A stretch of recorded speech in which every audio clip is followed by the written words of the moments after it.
Maybe bad night's sleep? Just my face, guys. I was just born with this face. No, but at the beginning I struggled a little bit with the... Aryna Sabalenka crushes Cîrstea in ruthless win.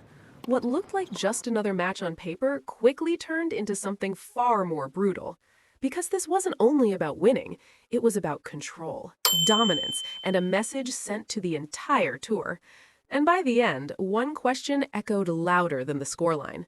Was this ruthless, or was this inevitable? Before the first ball was even struck, this match already carried weight.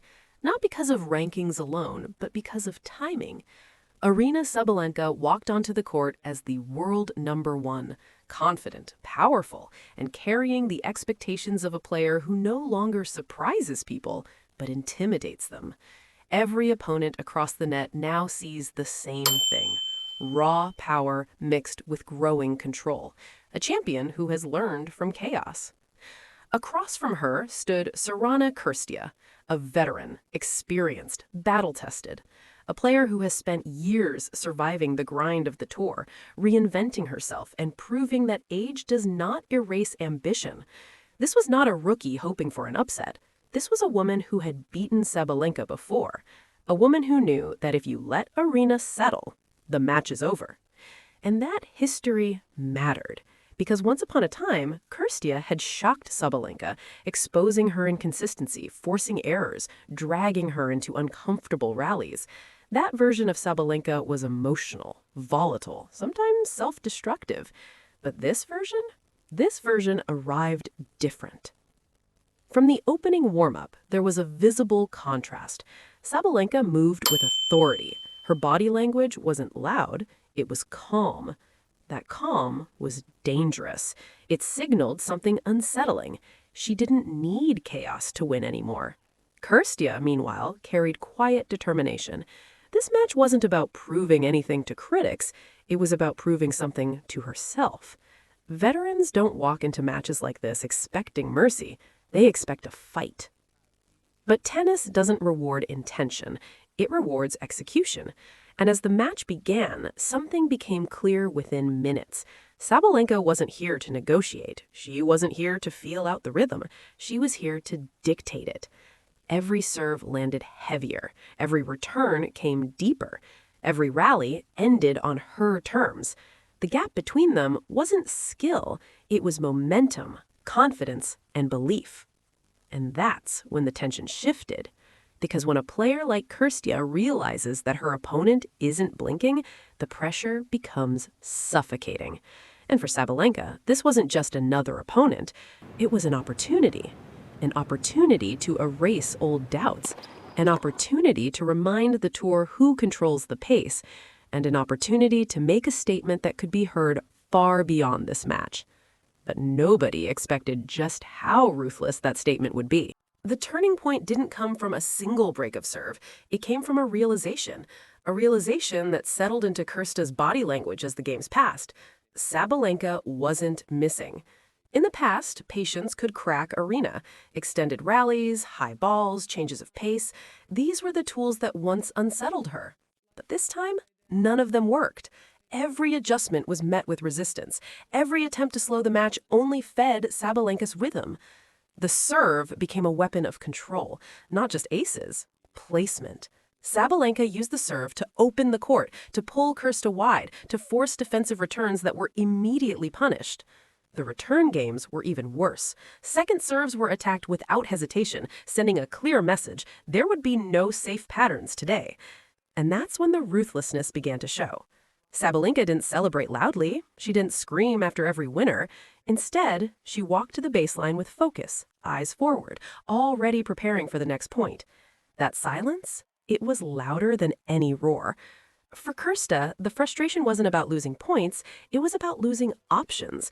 Every tactic she tried seemed anticipated. Every risk came with consequences. The rallies grew shorter, not because she wanted them to, but because Sabalenka refused to let them breathe.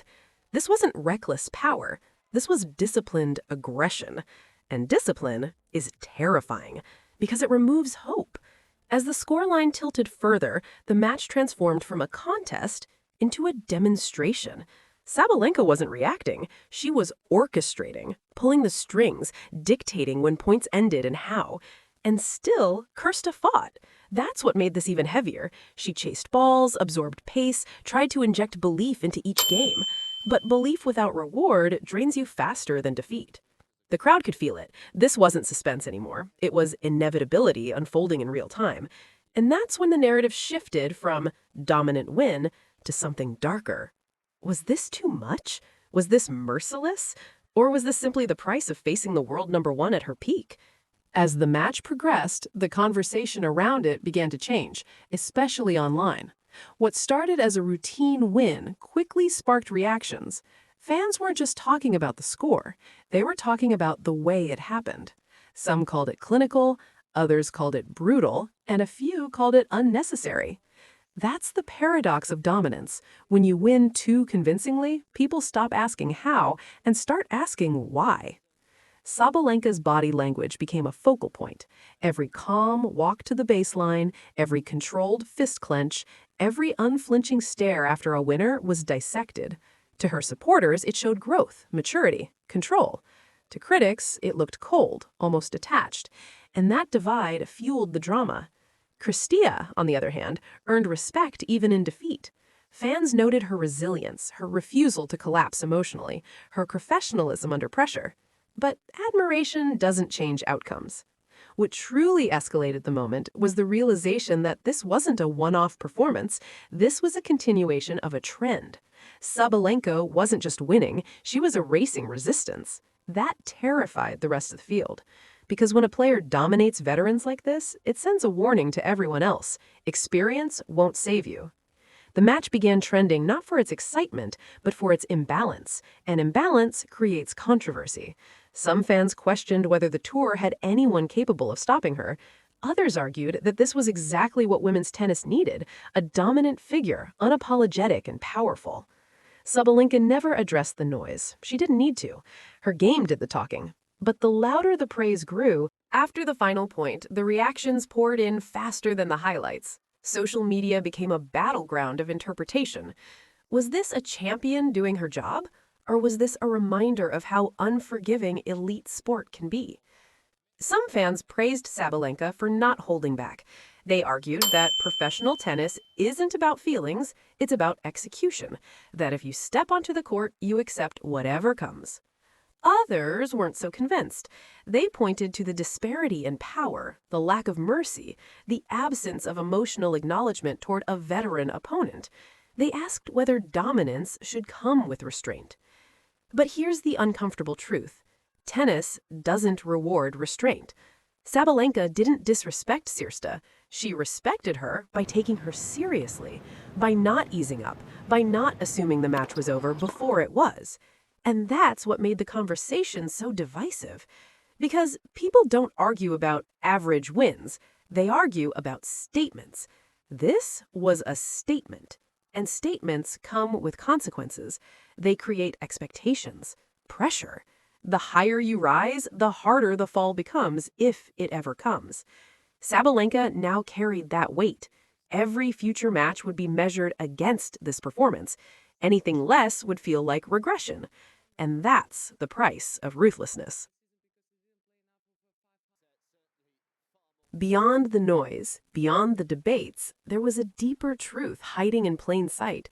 This win wasn't about humiliating an opponent, it was about evolution.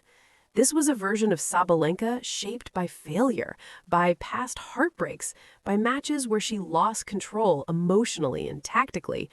Every clean winner here was a response to those lessons. She didn't shout because she didn't need to.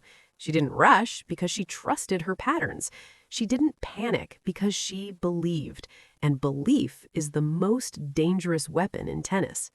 For Cîrstea, this match wasn't a collapse. It was a collision with a player operating on a different plane. There is no shame in that.